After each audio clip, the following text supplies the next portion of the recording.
कैसे हैं आप सब? आप लोग उम्मीद करती हूँ आप लोग एंग्ज़ायटी फ्री होंगे। आप लोग को तो मेरा देखकर ही पता चल गया कि मैं किस टॉपिक में बात करने वाली हूँ। जी हाँ। आज हम लोग सोचते हैं कि आज हम लोग कहाँ रह गए हैं सिर्फ़ एंग्ज़ायटी में हमें कुछ हो जाएगा मैम, हम मरने वाले हैं, डिज़नेस बहुत हो रही है, हमें बीमारी हो गई है। आज हम इन चीज़ों में ही रह जाते हैं सुबह से लेकर के शाम तक। अभी आप मेरी वीडियोज़ को देखोगे जो मुझे सुन रहे वो एकदम अभी पॉज़िटिव हो जाएँगे। फिर बाद में 1 घंटे के बाद, 2 घंटे के बाद, 1 दिन के बाद, 2 दिन के बाद फिर से नेगेटिविटी। पता है क्यों? क्योंकि हम उसको सुन रहे बस ऊपर-ऊपर से ना, अंदर तो माइंड में हमारे नेगेटिविटी पहले ही से भरा हुआ है कि नहीं हमें तो कोई बीमारी है, नहीं हम तो मर जाएँगे, नहीं हमें हमें तो किसी ने जादू करा दिया, नहीं अब हमें तो लगता है कोई बीमारी हो गई है, इसलिए हमें डिज़नेस हो रही है, घबराहट हो रही है। नहीं, ऐसा नहीं है। आप लोग जो बोलते हो ना, जैसे मैंने बोला है कि अच्छा बोलो अपने बारे में, तो नहीं, कुछ भी थॉट आता है तो नहीं ये एंग्ज़ायटी है और कुछ नहीं है। तो आप लोग बस बोलते हो तो सिर्फ़ ऐसे ही बोल रहे हो। नहीं, कुछ जितना सीरियसली आप लोग बोलते हो कि डिज़नेस होता है, बहुत हेवी डिज़नेस होता है, बहुत हेवी पल्पिटेशन होता है, उतना ही कॉन्फिडेंस के साथ, उतना ही दावा करके, है ना, एनर्जी के साथ आप लोग बोलो कि ये सिर्फ़ एंग्ज़ायटी है और हमें कुछ नहीं हुआ, ये हमारी सोच का नतीजा है जो हमारे साथ हो रही है। अगर आप दिन में अगर दिन में आप 20 बार बोलते हो और वो कॉन्फिडेंस से नहीं बोल रहे हो, पूरा यकीन के साथ नहीं बोल रहे हो, एक्सेप्ट नहीं किए एंग्ज़ायटी को, तो 20 बार क्या, एक दिन में आप 50 बार भी बोलो ये चीज़ें काम नहीं करेगी। सबसे पहले तो आपको एक्सेप्ट करना है ये सिर्फ़ और सिर्फ़ हमें एंग्ज़ायटी है और कुछ नहीं है। लोग इतना एंग्ज़ायटी से घबराए हुए हैं, इतना डरे हुए हैं कि दिन भर वो काम धंधा छोड़ कर के, अपनी खुशियों को छोड़ कर के बैठे हैं किस पे? अपने आप को लेकर के। नहीं हमें तो एंग्ज़ायटी है, नहीं हम तो मरने वाले, हमें तो कोई बीमारी है। भाड़ में गया हमारा फ्यूचर, भाड़ में गया काम धंधा, बस रूम को लॉक करो, रूम में ही बैठे रहो। बाहर निकलने का डर, एक्सीडेंट हो जाने का डर, बीमारी हो जाने का डर, मर जाने का डर, हार्ट अटैक आ जाने का डर, बस इसी को हम लेकर के बैठे हैं आज। सोचो हमारी लाइफ़ क्या थी और हमने अपनी लाइफ़ को खेल बना दिया इन चीज़ों में। मैंने हमेशा बोला है, अभी भी बोलती हूँ, एंग्ज़ायटी में किसी की जान नहीं जाती है, किसी को डेथ नहीं होता, किसी को हार्ट अटैक नहीं आती, किसी को कोई बीमारी नहीं होती है। लेकिन हाँ, ये भी बोल देती हूँ कि अगर एंग्ज़ायटी को सही टाइम पे आप ट्रीट नहीं करोगे, सही टाइम पे आप उसको नहीं समझोगे कि ये एंग्ज़ायटी है, इसको कंट्रोल करना है, तो अगर आप कंट्रोल नहीं कर पाए तो ये इट्स क्रॉनिक प्रॉब्लम, ये आगे चल के क्रॉनिक प्रॉब्लम में बदल जाएगी, जो बहुत मुश्किल होगी बाद में। ये एंग्ज़ायटी जितनी पुरानी होगी उतनी आपकी प्रॉब्लम देगी। ये एंग्ज़ायटी जितनी पुरानी होगी, जितनी पुरानी बन जाएगी, उतना आपको मुश्किल होगा रिकवरी होने में। मेरा काम है गाइड करना, तो इसलिए मैंने बता दिया कि इसमें ये सिर्फ़ चीज़ें होगी। बाकी आप सोचोगे कि इसमें किसी की जान जाएगी तो वो नहीं होगी, हार्ट अटैक नहीं आएगा, ये सब कुछ नहीं होता। ये जो हमारा होता है ना, हमारा इमोशन और फीलिंग्स इसमें जुड़े होते हैं, इस वजह से हमें प्रॉब्लम होती है इस पे। ये हमारा बस फीलिंग्स है, इसमें इमोशन है, उसका बस ये होता है, रोल होता है और ऐसा कुछ नहीं। क्योंकि जब आपस में हम लोग कुछ फ़ील करते हैं कि डेथ होने वाली है, सिर्फ़ एक सोच हमें आता है, हम दिन भर से ही ये बस एक थॉट अचानक से आ गया, अभी कुछ होने वाला है, बस ये पूरा अगर ये एक थॉट आ गया, हमें कुछ होने वाला है, ये हमारा पूरा बॉडी का मतलब हमारा पूरा ध्यान उस चीज़ में चला जाता है, उस थॉट में चला जाता है।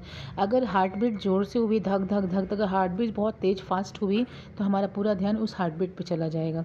अगर हमारा बॉडी पेन करा एंग्ज़ायटी में तो हमारा पूरा ध्यान उस बॉडी पेन में चला जाएगा। यही हमारी एंग्ज़ायटी को क्रिएट कर देती है।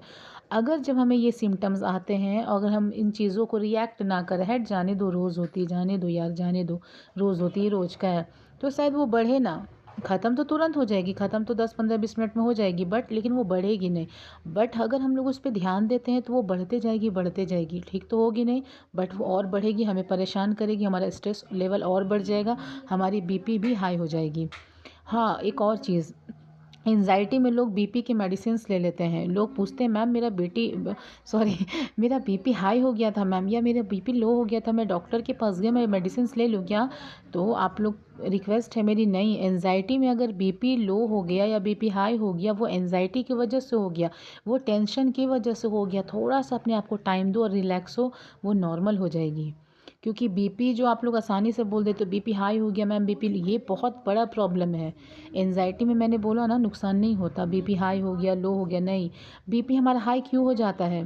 क्योंकि जब हम एंजाइटी में होते हैं और एक थॉट आता है कि आपको कुछ होने वाला है, आपको हार्ट अटैक आने वाला है या आप मरने वाले हो, ऐसा करके कुछ थॉट आता है, तो हमारा जो बॉडी का ब्लड होता है ना, ब्लड सर्कुलेशन इतनी तेज़ी से रन करता है हमारे बॉडी में, इतनी तेज़ी से स्पीडली जिसकी वजह से हमारा ये जो हमारा ब्लड प्रेशर है ना हाई हो जाता है, टेंशन की वजह से, डर की वजह से।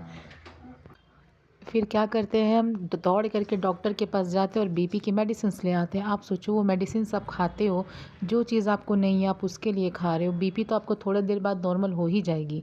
आप गए बीपी का दवा ले लिया, क्या सोचो बीपी का दवा कहाँ काम करेगी? आप तो थोड़ा देर में नॉर्मल हो जाओगे। जब तक आप आओगे डॉक्टर यहाँ से तब तक आप रिलैक्स हो चुके होगे, आते आते खा लिया, कहाँ जाएगी? तो खुद आप अपने हेल्थ को ख़राब कर रहे हैं ना। जो बीमारी नहीं होने की वो बीमारी हो जाएगी। तो इसीलिए पहले देखो, अगर बीपी बार बार आपका बढ़ जा रहा है, 5 दिन से ज़्यादा हो जा रहा है, 6 दिन तक आपका हाई हो जा रहा है, तो आप कंसल्ट करो ना, तुरंत मत जाओ। क्योंकि आपको पता है कि अगर एंजाइटी होती है, अगर 10 मिनट के लिए एंजाइटी हुई तो कुछ टाइम के बाद हम रिलैक्स भी हो जाते हैं। आपको पता होगा जिन जिनको होता होगा या पैनिक अटैक या एंजाइटी अटैक आता होगा तो बहुत जल्द हम रिलैक्स भी हो जाते हैं। लेकिन हाँ, वो चीज़ें दिन भर चलती रहती है, नेगेटिव थॉट्स दिन भर आते रहता है। हमारी एंजाइटी को सबसे ज़्यादा अगर कोई बढ़ाता है तो वो है ओवर थिंकिंग, रिएक्ट, जिस पे हम रिएक्ट कर देते हैं। एक थॉट आया, अरे वो तो तुम्हारे बारे कुछ सोच रहा था, अरे वो मेरे बारे सोच रहा था, पता नहीं वो क्या सोचेगा, क्या बोल रहा था, क्या हंस रहा था, क्यों बोला मेरे बारे में। एक थॉट, नेगेटिव थॉट, अरे ये थॉट आपके अंदर है, अपने आप को पहचानो, ये थॉट्स आपके अंदर है, नेगेटिव पॉजिटिव आपके अंदर है, ब्रेन आपके अंदर है, आप में डिपेंड करता है उन चीज़ों को आप कैसे लो। लोग बोलते हैं मैम ओवर थिंकिंग तो रुक नहीं रही, वो रुकेगी क्यों? आपने उसको अंदर आने के लिए बोल दिया, वेलकम कर दिया, तो आएगी ना। वो अकेले तो नहीं आएगी, अपनी फैमिली को भी लेके आएगी। तो ओवर थिंकिंग जो चलती है, हमें स्टॉप कैसे होगा? हमें रिएक्ट ही नहीं करना, हमें कुछ जवाब ही नहीं देना है। और अगर देखो लोग बोलते हैं मैम करेक्ट कर दो, मैं भी बोलती हूँ करेक्ट कर दो। करेक्ट हम कब करते हैं? जब हम रिएक्ट करते हैं। हमें रिएक्ट ही नहीं करना तो करेक्ट करने की ज़रूरत ही नहीं पड़ेगी ना थॉट को। लोग बोलते करेक्ट करो, मैं भी बोलती करेक्ट करो। कब बोलती हूँ मैं? जब आप रिएक्ट कर देते हो तो मैं बोलती हूँ उसको करेक्ट कर दो थॉट को। लेकिन जब हम रिएक्ट ही नहीं करेंगे तो करेक्ट करने की हमें ज़रूरत नहीं पड़ेगी। थोड़ा सा अपने आप को समझाओ। मैंने तो बहुत टाइम गुजारा है एंजाइटी में, तो मैं यही चाहती हूँ कि आप लोग भी मत करो, ये कुछ नहीं होगा। आप लोग बोलते हो IBS हो गया, आप लोग बोलते चेस्ट पेन कर रहा, हार्ट अटैक आने वाला, नहीं, ऐसे नहीं आता जब तक मर्जी उसकी ना हो। आप 4 साल से दौड़ रहे हो, 1 साल से दौड़ रहे हो, 5 महीने से परेशान हो, 6 महीने से परेशान हो, कहाँ हुआ? अब तक तो आपको हार्ट अटैक आ जानी चाहिए, अब तक तो आपको मौत आ जानी चाहिए, लेकिन कहाँ हुई? आप खुद से ही डर रहे हो। एक डर जो आपके माइंड में, जो आपका माइंड सेट हो गया उसी पे काम कर रहा है, रेगुलर काम कर रहा है, वो चेन, वो पैटर्न रोज़ काम कर रही है आपके लिए, एवरीडे। उस पैटर्न को तोड़ दो ना, उस नेगेटिव पैटर्न को तोड़ दो। ये एंजाइटी कुछ भी नहीं है, हमारा खुद का बनाया हुआ जाल है जिसमें हम फंसते जाते हैं। जितना उसमें इन्वॉल्व होते हैं उतना हम उसमें, मतलब जितना हम उस पर इन्वॉल्व होंगे, क्यों हुआ, काहे हुआ, क्या हमें सच में बीमारी हुई, जितना हम उस पर घुसेंगे उतना हम उस पर फंसेंगे। रिकवरी के बारे सोचो, रिकवर के बारे सोचो। अपने सिम्टम्स तो रोज़ है ना, सिम्टम्स तो रोज़ आ रहे हैं, चीज़ें तो रोज़ हो रही, घबराहट रोज़ हो रही, बेचैनी रोज़ हो रही, डर रोज़ आ रहा है, हाथ पैर ठंडे रोज़ हो रहे, बदन पूरा सुन्न हो जा रहा है, रोज़ हो रही है। जब हम सोचते हैं तब होने लगती हैं चीज़ें, और रोज़ होता है तो रोज़ मैं कितना ध्यान दूँ? थोड़ा सा इससे हट के सोचते हैं ना, रिकवरी कैसे करेंगे हम? रिकवरी के बारे आओ। जिनको मैं बताती हूँ, जिनको 2 साल से, 4 साल से, 5 साल से, 10 साल से हार्डली 10 साल की एंजाइटी है जिनको, वो रिकवरी बहुत फास्ट कर सकते हैं। लेकिन 10 साल के बाद अगर जिनको हो जाता है वो क्रोनिक प्रॉब्लम में बदल जाता है। एंजाइटी जितनी पुरानी होगी उतनी आपको परेशानी होगी। एक थॉट आता है, अगर आपने किसी की डेथ न्यूज़ सुन ली, आपका पूरा बदन काँप जाएगा। दूर है आप, मोबाइल में किसी ने बता दे यार देखो ना फलाने आदमी का डेथ हो गया, उसकी वजह से आपका हाथ पैर कांपना क्यों? क्योंकि आप मेंटली स्ट्रांग नहीं हो, आपने डेथ को एक्सेप्ट नहीं किया। डेथ एक नेचुरल प्रोसेस है, उसको एक्सेप्ट करो तो आपको ये एंजाइटी नहीं होगी। ये जो आप दूसरे की डेथ की न्यूज़ सुन के, एक्सीडेंट की न्यूज़ सुन के जो आप कांपते हो ना, ये नहीं होगा। सबसे पहले होता है कि हमें स्वीकारना है, स्वीकार करो, एक्सेप्ट करो कि यस ये एंजाइटी है। और डेथ जो है एक नेचुरल प्रोसेस है, आपके बोलने से, आपके छुप जाने से ये मौत रुकेगी नहीं। जब होगी होनी है, जब ऊपर वाला बुलाएगा जाना है आपको, नहीं कुछ कर सकते, आपके हाथ में ही नहीं है। और जब मौत होएगी ना तो आपको पता भी नहीं चलेगा। ये जो आप बोलते हो ना मुझे बहुत बेचैनी हो रही है, घबराहट हो रही है, सांस अटक रहा है, कुछ लग रहा है फंसा हुआ है, सांस नहीं ले पा रहा हूँ, सांस खींच खींच के लेने पड़ रहे हैं, ये कुछ नहीं है, ये आपकी बस फीलिंग है। अगर ऐसा होता तो आप कब के मर जाते। मैंने बहुत गलतियाँ की मेरी एंजाइटी से, और मैं बताती हूँ मैंने आज तक किस एक तरह की मेडिसिन्स, एक भी मेडिसिन्स नहीं ली, कुछ भी नहीं ली, नेचुरल तरीके से सही हुई। ये मेरा अल्लाह जानता है, मेरा ऊपर वाला जानता है, मैंने कुछ भी नहीं खाया। मैंने जो किया अपने एक्सपीरियंस से बस आपको बता रही हूँ कि मैं जब जो चीज़ों में उलझी थी, आप उलझ के अपने लाइफ को ख़राब मत करो। बहुत अच्छी खुशियाँ, जो आपको खुशी अभी प्रेजेंट में है उसको फ़ील करो। पता है जब एंजाइटी पुरानी होने लगती है ना, 4 साल 3 साल की जब होने लगती है, तो लोगों को क्या फ़ील होना होना मतलब लोगों को क्या फ़ील होने लगता है कि मैं अब इस दुनिया का हूँ ही नहीं, मेरी कनेक्शन टूट गई है, मैं मर चुका हूँ, मैं अपने आप को फ़ील नहीं कर पा रहा हूँ। तो ये मैं वही बोल रही ना, ये क्रॉनिक प्रॉब्लम बन जाती है। जितनी पुरानी आपकी एंजाइटी होगी, बाद में आपको अनरियल लगने लगेगा, कुछ अच्छा नहीं लगेगा, आप खुद अपने आप को फ़ील नहीं कर पाओगे। आपको लगेगा कि इस दुनिया से मेरा बॉडी का कनेक्शन टूट गया है, मैं अलग ही दुनिया में हूँ। वो डिप्रेशन, वो उदासी, वो चीज़ आने लगेगी। जहाँ तक हो इसको जल्द से जल्द इसको कंट्रोल कर लो, और ऐसे कंट्रोल आपके हाथों में है, कैसे आप करोगे। अब इंसान का, आपको एंजाइटी से पहले भी चीज़ें होती थी, घबराहट, अगर वज़न कुछ सिलेंडर गैस चढ़ा दिया ऊपर में तो हाँफते थे, प्यास लगती थी, होता था ना, पसीना आता था। लेकिन अब एंजाइटी में अगर वो सीढ़ी से ऊपर चढ़ा दे तो वो परेशान हो जाएगा कि मैम मैंने सिलेंडर गैस को ऊपर चढ़ा दिया, मुझे घबराहट हो रही है, बेचैनी हो रहा है। आपका थॉट तुरंत चल जाएगा कि आप मरने वाले हो। क्यों? चीज़ों को तो आप ही बढ़ा रहे हो ना। आपको ये पहले भी आदत थी ज़्यादा चलने की, ज़्यादा सोने की। अभी तो एंजाइटी में लोग ज़्यादा सोते हैं, लेकिन ज़्यादा चलने की, ज़्यादा एक्सरसाइज करने की। लेकिन अब एंजाइटी में बंदा करेगा और थोड़ा सा सांस फूलने लगे तो वो डर जाएगा। डर को तो आप ही बढ़ा रहे हो ना।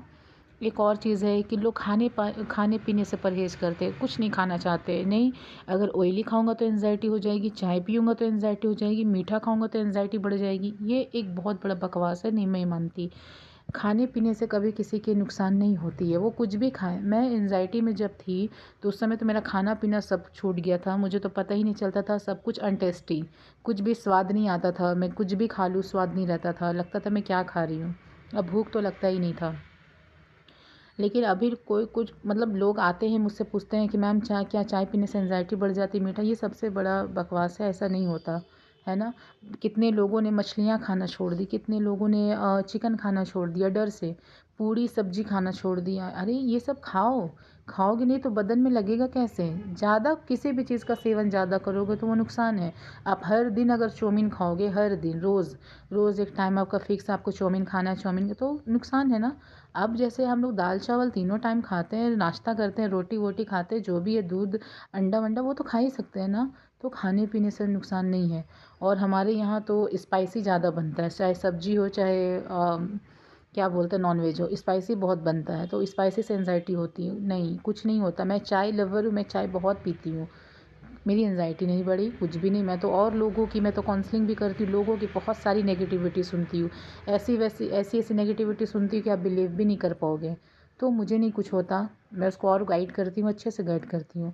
तो ये एंजाइटी कहाँ है? हमारी सोच में। ये डर कहाँ है? हमारे सोच में। बीमारी कहाँ है? हमारे सोच में, हमारे ब्रेन में। सब कुछ हमारे ब्रेन में है, बॉडी कुछ नहीं कर रहा, बॉडी वही कर रहा जो हम करवा रहे हैं। तो सब कुछ यहाँ है, सब कुछ खाओ, आराम से खाओ, आपको कुछ नहीं हुआ, आप डरो बस मत। छोटी छोटी बातों पे डरना, छोटी छोटी बातों पे परेशान होना, यही तो एंजाइटी है। पहले तो आप सबसे पहले रिकवरी होने के लिए सबसे पहले एक्सेप्ट करो कि आपको सिर्फ़ और सिर्फ एंजाइटी है, उसके अलावा कुछ नहीं। एक्सेप्ट जहाँ कर लिए तो 30-40% एनजाइटी ऐसे ही होगी। और कुछ लोग इतना इरिटेट करते हैं ना मुझको, सारा कुछ उसको समझा दो, सारा कुछ समझा दो, फिर भी बोलते हैं मैम मैंने ये किया तो ऐसा हो गया। अरे मैंने बोला है उन चीज़ों को, अगर छोटे छोटे चीज़ों को इग्नोर नहीं करोगे, छोटे छोटे चीज़ों को फोकस नहीं करोगे तो रिकवरी कभी नहीं हो सकते। उसको रिएक्ट मत करो। आप इन चीज़ों को 4 साल, पहले तो ये 1 महीना हुई थी, 2 महीना, 3 महीना, ये करते करते आपने 4 साल उसको लगा दिया। 4 साल में आपको कुछ नहीं हुआ तो अब रिएक्ट मत करो ना। अब तो रिकवरी का टाइम आ गया। रिकवरी के टाइम उसको निगलेक्ट करो, इग्नोर करो, फोकस मत करो। जब हम सक्सेस की तरफ ध्यान देते हैं ना तो ये छोटी मोटी चीज़ों को इग्नोर करना पड़ता है। हमें सक्सेस चाहिए, एनी हाउ हमें सक्सेस चाहिए। और जो लोग सिम्टम्स में लगे रहते हैं, ये हो रहा है, वो हो रहा है, दिस हो रहा है, दैट हो रहा है, जलन हो रहा है, पैर ठंडे हो गए, काँप रही हूँ, पसीना आ रही हूँ, उसी पे रह जाता, रिकवरी नहीं होती उनकी। अगर आपको रिकवरी चाहिए तो इन चीज़ों को छोड़ना पड़ेगा, सिम्टम्स को ध्यान नहीं देना पड़ेगा, सिम्टम्स को छोड़ देना पड़ेगा तो रिकवरी होगी। थोड़ी थोड़ी बातों पे घबराओगे तो रिकवरी कैसे होगी? आप तो रोज़ घबरा रहे हो रोज़, तो रिकवरी का टाइम ही कहाँ है आपके पास? रिकवरी में मेहनत करो ना, एंजाइटी रिकवर होने के लिए काम करो। और फिर से मैं बोलती हूँ कि जो लोग मेडिसिन्स खाते हैं ना वो प्लीज़ मत खाएं। नींद की कोई मेडिसिन्स नहीं होती, एंजाइटी की कोई मेडिसिन्स नहीं होती। बार बार बोल रही हूँ, अभी भी बोल रही, जो लोग मेडिसिन्स लेते हैं प्लीज़ मेडिसिन से दूर रहो। मेडिसिन से एंजाइटी कभी ठीक नहीं होती और बढ़ जाएगी। आप ठीक होंगे 1 महीना, 2 महीना, 1 साल के लिए भी हो गए, लेकिन फिर से आपको एंजाइटी होने की चांसेस है। इसीलिए खुद से मेहनत करो, नेचुरल तरीके से जो चीज़ जा रही है उसको मेडिसिन पे डिपेंड होके लाइफ को, हेल्थ को ख़राब नहीं करो, है ना। और एंजाइटी कुछ नहीं होती, इससे डरिए मत आप लोग, कुछ नहीं होगा आप लोग को। ये कुछ नहीं है, ये हमारा वहम है जिसमें हम फंस चुके होते हैं। अब हमें इस जाल को तोड़ना है, इस नेगेटिव पैटर्न को तोड़ना है और आगे बढ़ना है। हमें आगे आना है, एंजाइटी रिकवर के होना है ना। चलो, ज़्यादा देखो कितना वीडियो लंबी हो गई। वीडियो अच्छी लगेगा और वीडियो अच्छी लगे तो लाइक और कमेंट्स कर दीजिएगा ना।